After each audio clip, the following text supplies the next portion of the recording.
Hello and welcome back to Offbeat Motors and more. Obviously more because today is not a car video.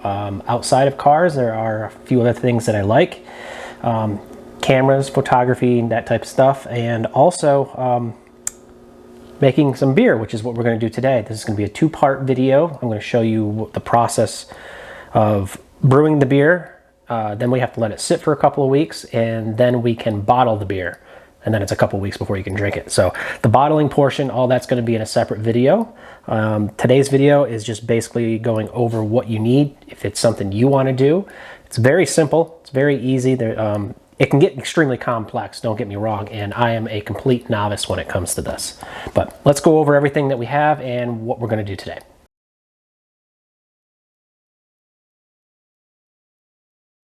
So the very first thing you need to do, well, there's actually a couple things you need to do if you're ever thinking about doing this.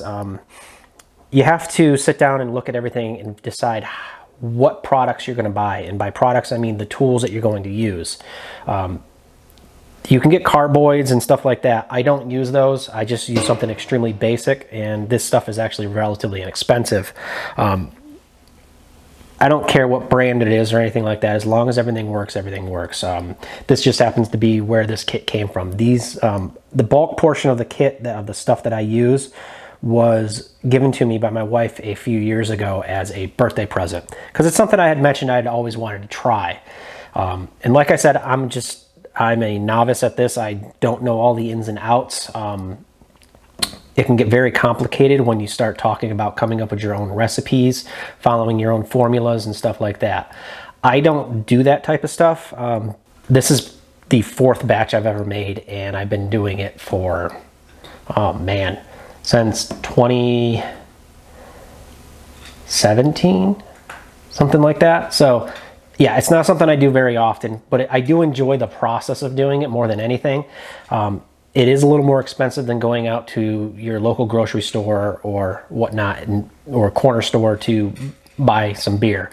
But it's not that expensive. The most part of the cost is going to be upfront buying the stuff.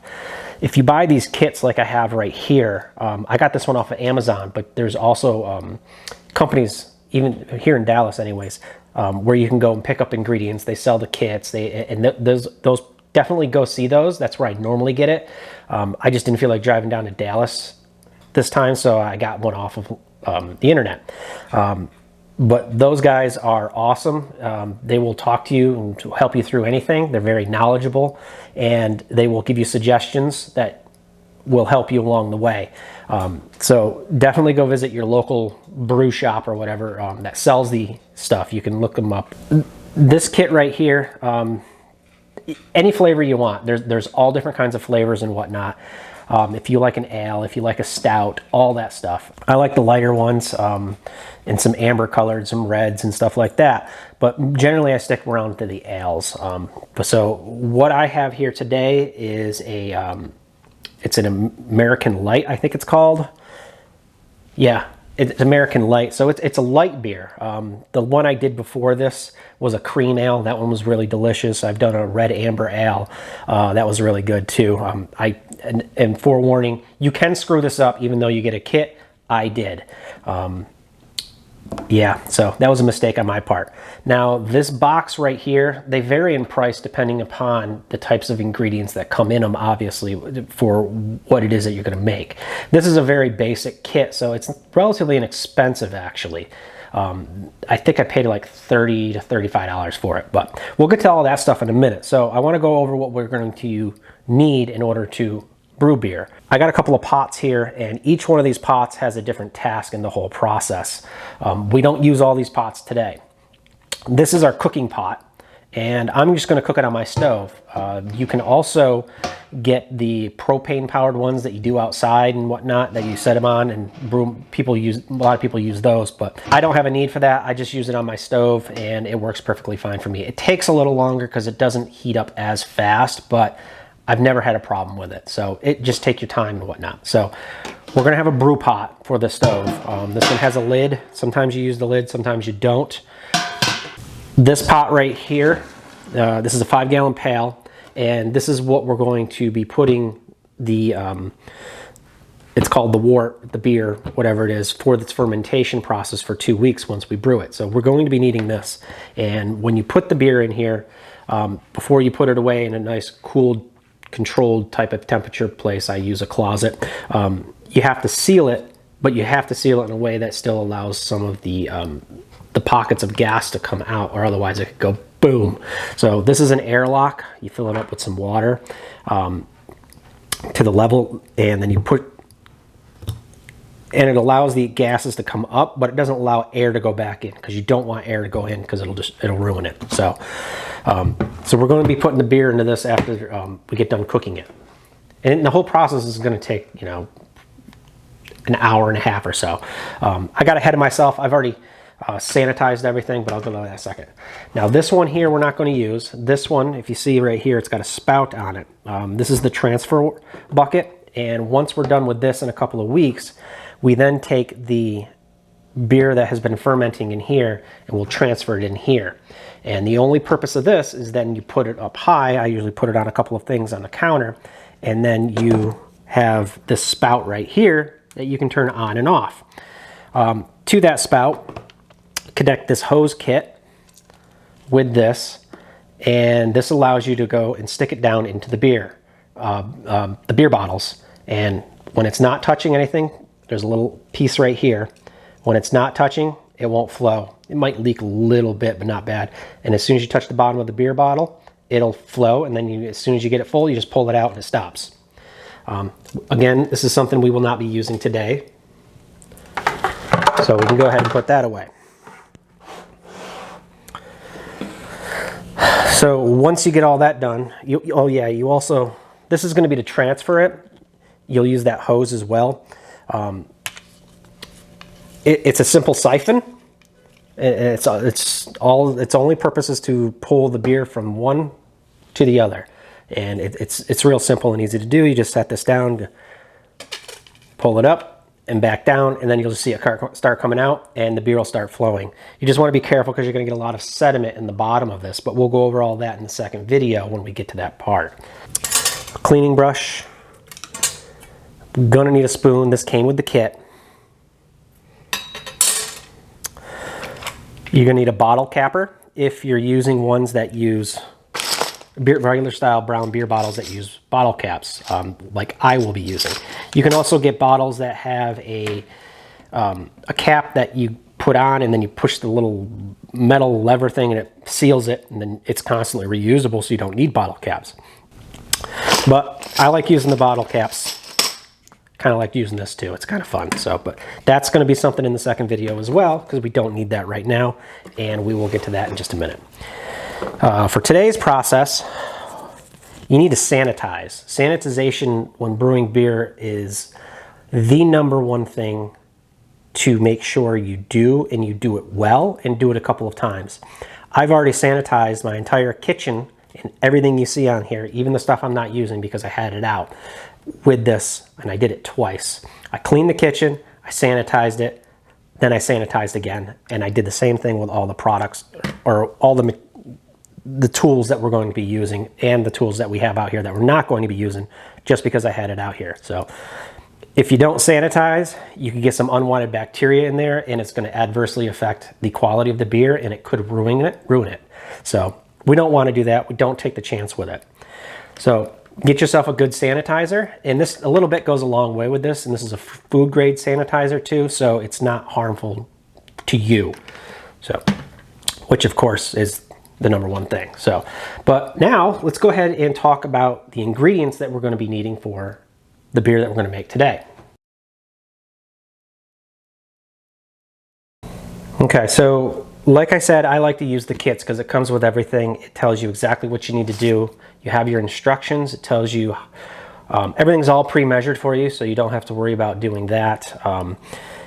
And it tells you how to brew it, when to add it, you know, all your intervals, because you will be adding the ingredients in certain intervals. The stuff has to boil for a while. Add some ingredients, let it boil, add some ingredients, let it boil, add some ingredients, that type of stuff. So this tells you exactly how to do it, and it keeps a log.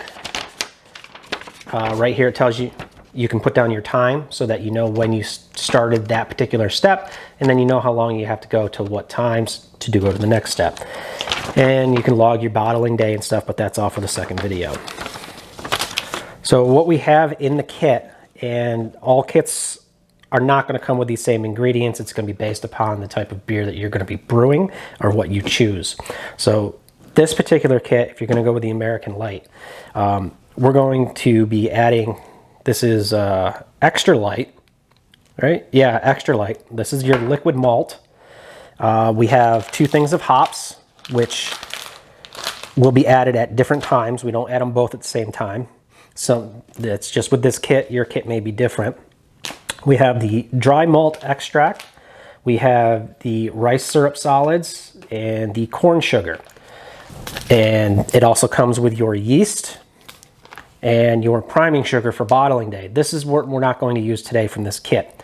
We're also not going to, it also comes with bottle caps too, but we're not going to be using the bottle caps today either because we're not bottling. So those go off to the side.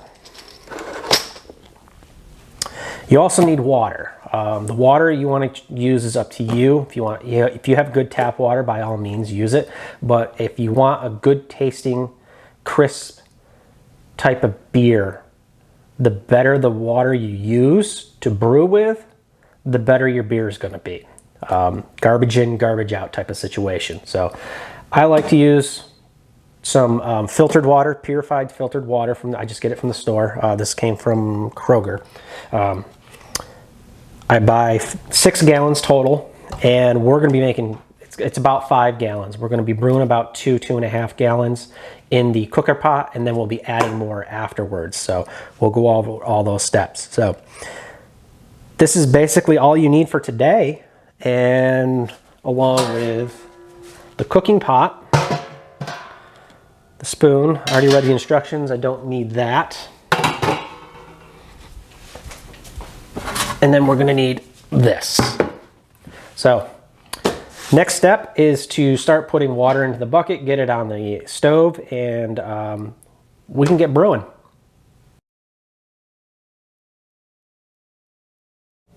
So one of the things I like to do is read through the instructions a couple of times, just so I have I'm familiar with it. And because like I said, every kit's a little different, and they use different ingredients and stuff. They all go in at different times. They boil for different times and stuff like that. So I like to be prepared.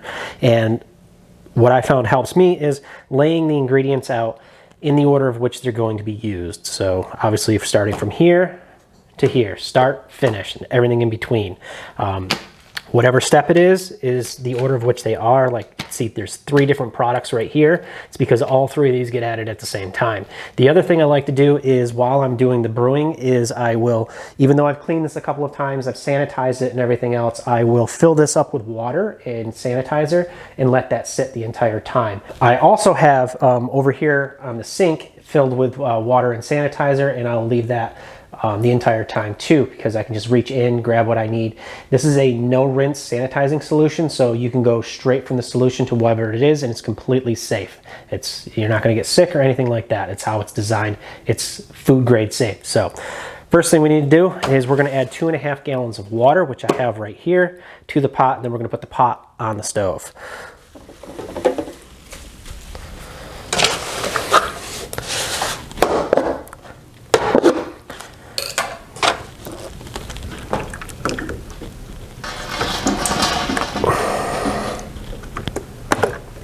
Come on.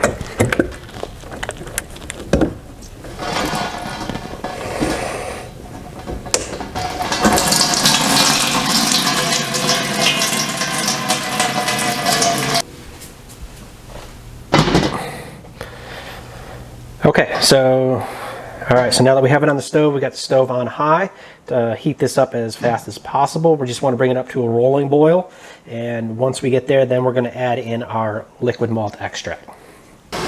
Okay, so we're almost to a rolling boil. It's should just be a couple more minutes before that happens, but while that's finishing, tip that they tell you to do is to put your canister of liquid malt extract in a thing of hot water.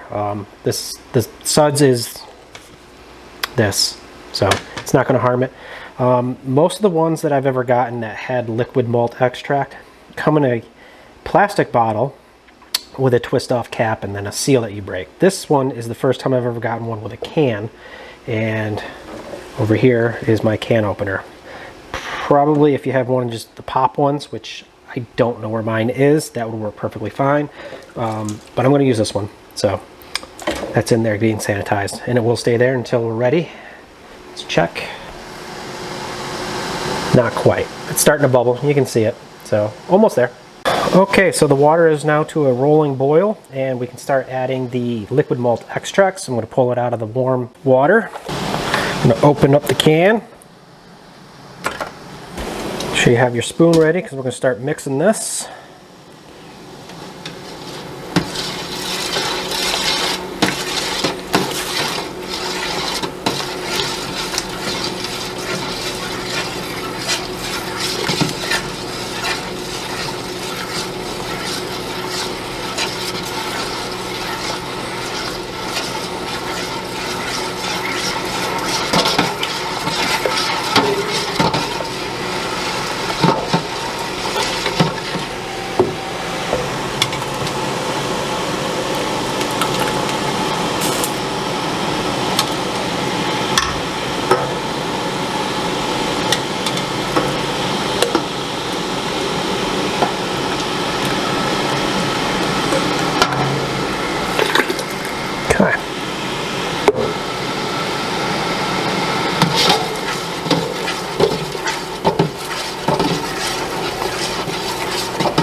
It's all flavor, so just get out as much of it as possible. That's probably about right. Okay. That's trash. So because that temperature of the liquid malt extract was colder than the temperature of the water, it brought the boil back down. So I'm just going to continuously stir it until the water comes back to a boil, and at this point you have what is called wort. And if I remember correctly, this is actual, in the eyes of the law, don't quote me 100%, but I believe the government considers this beer at this point, even though there's no alcohol in it. Okay, we are now at a boil, and what we're going to do is add in our first set of hops. And once this goes in, we're going to continuously let it boil at a rolling boil. We don't want it to get out of control, obviously, so we'll be keeping an eye on it. But it's going to boil for 40 minutes. Sanitized scissors. Anything that touches anything is sanitized.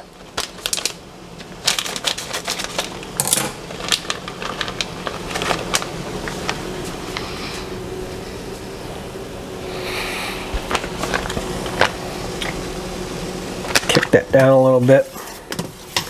And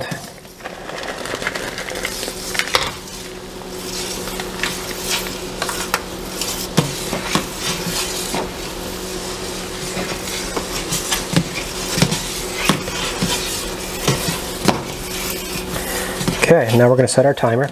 Hey Siri, set a timer for 40 minutes.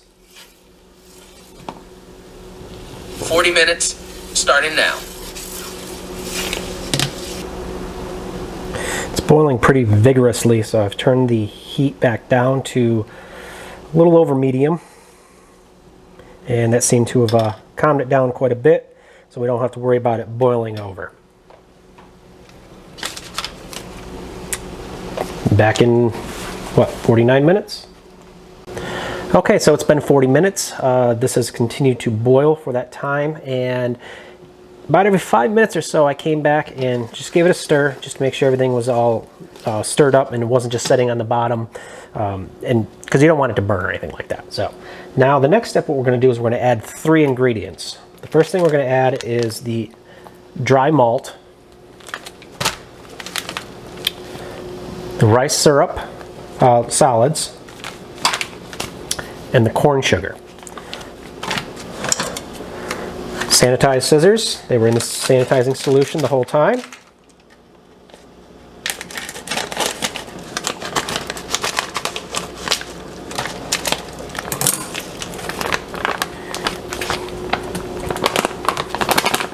And again, as you're adding, make sure you stir it.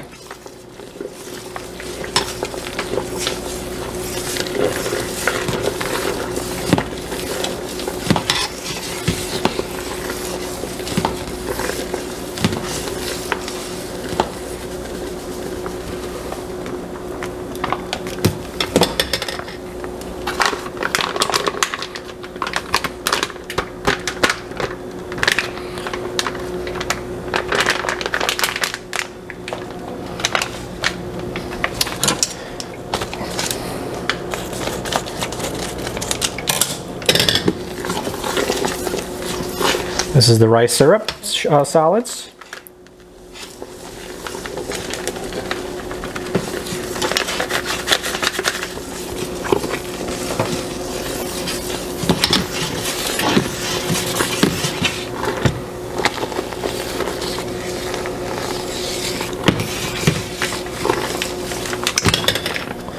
And last but not least, we are going to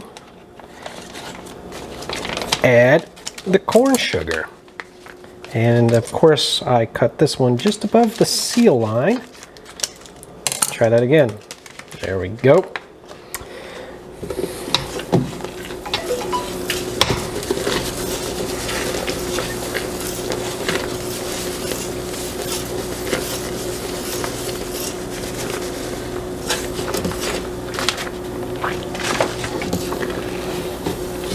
Make sure it's all stirred up good. And we get it all dissolved.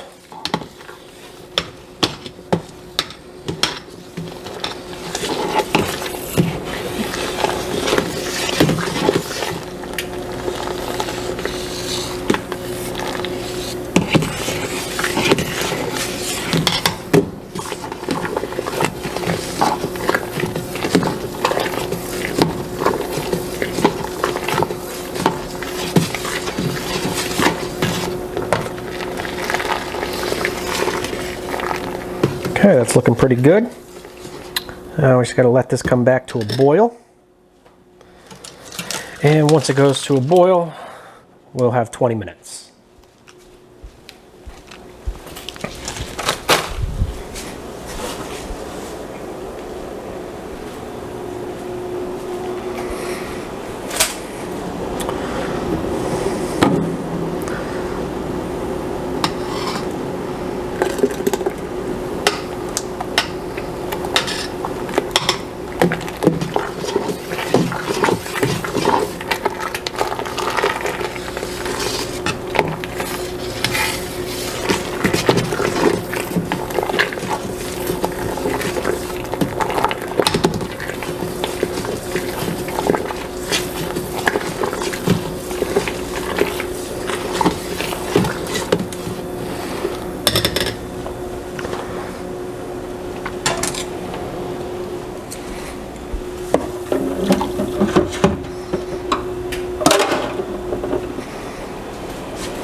Come on, bitch, boil.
What's up, dog? Come on. Show me you got signs of life.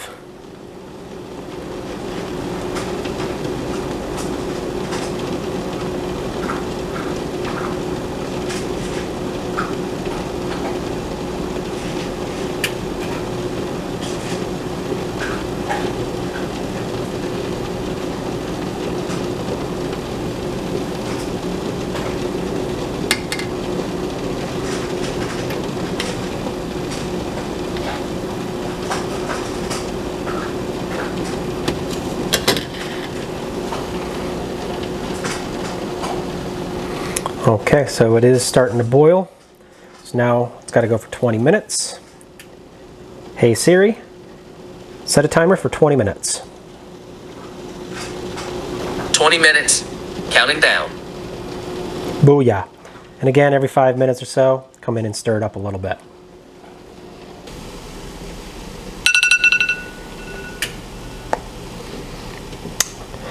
Okay, and our last 20-minute boil is up. The next thing we have to do is we're going to add in 1 ounce of hops. This is the same hops that we put in the first time, the first go around of hops, but same exact thing, but this time you add it at the end. So first things first, add it in, stir it up.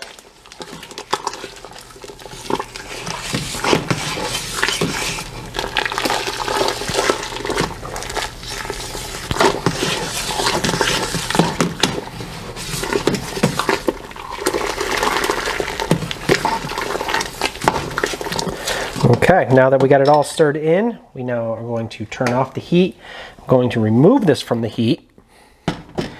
And we got to get this chilled down to about 70 degrees. You could just let it sit here, but it's going to take forever.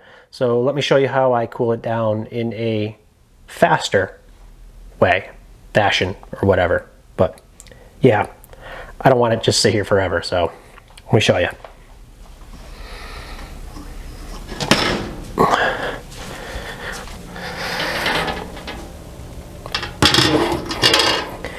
So because I have a double sink here, I put it over here. This is the one that still has the sanitizing solution and stuff in it, which I always keep there, like I said earlier. And then what I do is turn on the cold water. Give this a quick shot of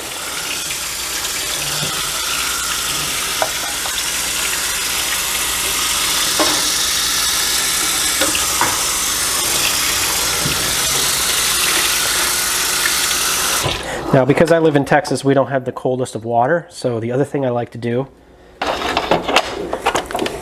I'll go to my ice maker, and this is a good time to flush out your ice, because you know, I don't know about you, but every now and then we just throw the ice in the sink and let it melt away, and then we start all over with fresh ice. Just keep it fresh and stuff. So this is a good way to get rid of all that. So just pack it in around the outside perimeter.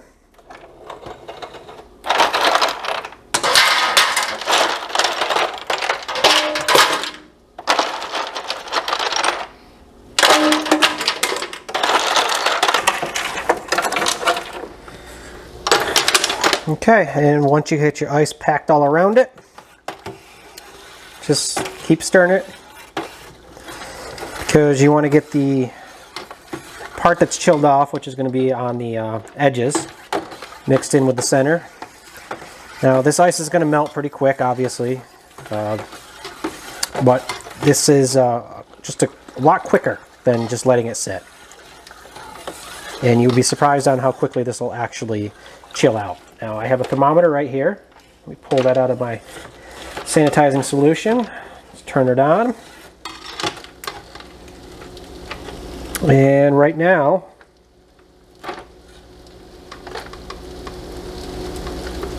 we are at 157 degrees.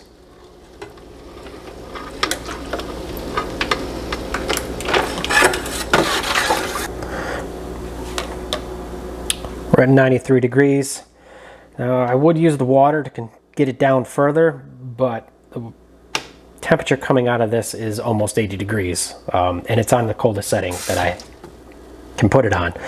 Fortunately, in Texas, we don't get cold water throughout the fall and summer. We have to wait till winter and spring before we get that, at least cold enough to get this down to temperature. So that's one of the reasons why I use the ice. So now we'll just let this sit for a while until it gets down to that final 70. I probably won't let it go all the way to 70. If I'm within 5 degrees of it, I'll be okay with it. So just as I thought, I wasn't able to get it down to 70 degrees. I did get it down to 81, and that's basically where it stabilized. So that's what I'm just going to go with. So now we're going to take the wort and we're going to put it in the fermenting bucket.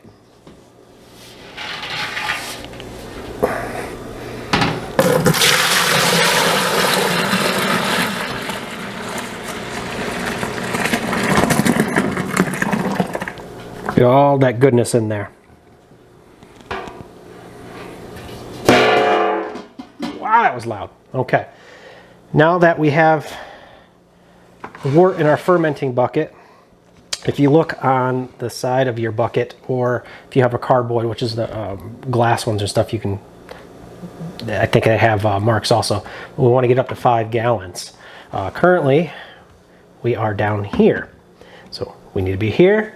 That's where the rest of this water comes into play. So we're going to start with 2.5 gallons because we know we started with 2.5 gallons here, and we may have to use some of this because of what cooked off of this as it was boiling through the steam evaporation and stuff. So let's get this in first of all. I'm going to see if I can't, yeah, take that cap off. Where's my knife? Okay, got my knife ready.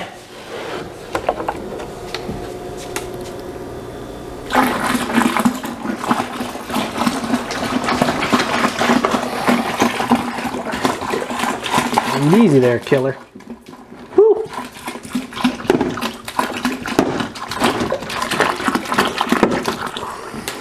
That's better.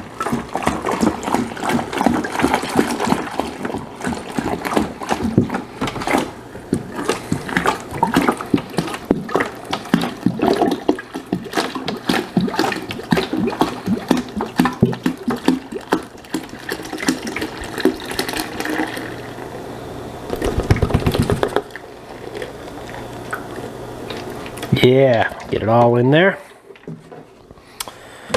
And where we at?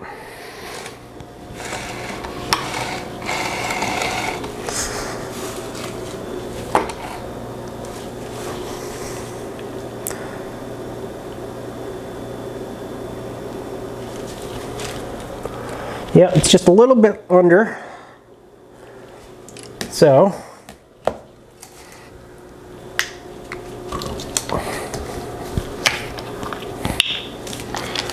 let's add some of this.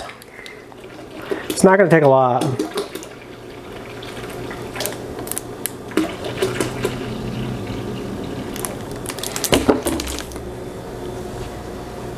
Yeah, we good.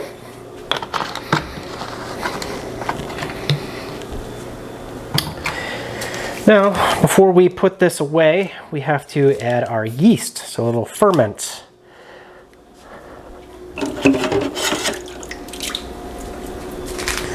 Scissors out.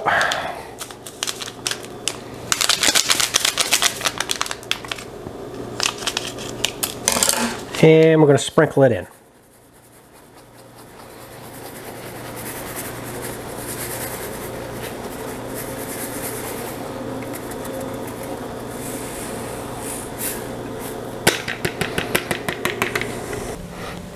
Okay, now that we're done stirring that in,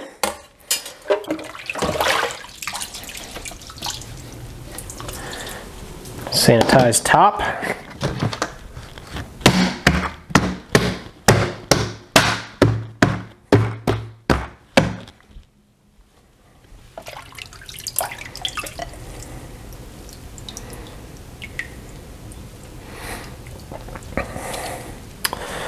And now we want our airlock. Got it filled up to the line. I just use the sanitizing solution. Insert that. And now this is going to go into one of my closets where it will stay for the next 2 weeks. And that's where the next video will pick up on bottling day. So that's it for today's video. Hope you guys enjoyed it. And if you were on the fence about, possibly doing this, maybe I've changed your mind or convinced you otherwise to do it or not do it. Either way, if it's something that you're considering, just give it a shot. It's not that expensive. Like I said, the fermenter and the transfer bucket and all this stuff wasn't very expensive up front. The ingredients, based upon what ingredients you get, can be the most expensive part. Some of them can get really expensive for the really good ingredients. So, you don't want trash ingredients, obviously. And the bottles, you got to buy bottles. I do have bottles, like I said, so that's another expense. The kit doesn't generally come with, I can't remember if it did or not. I think I ordered them. Yeah, I'm pretty sure we ordered the bottles separately. But yeah, so if you enjoyed the video, give it a thumbs up. I know it's not a car video, but this is something that I enjoy doing. And I wanted to share it with you guys. And I'm sure there's other car people out there that enjoy this type of stuff as well. Just remember to drink responsibly and don't drink and drive.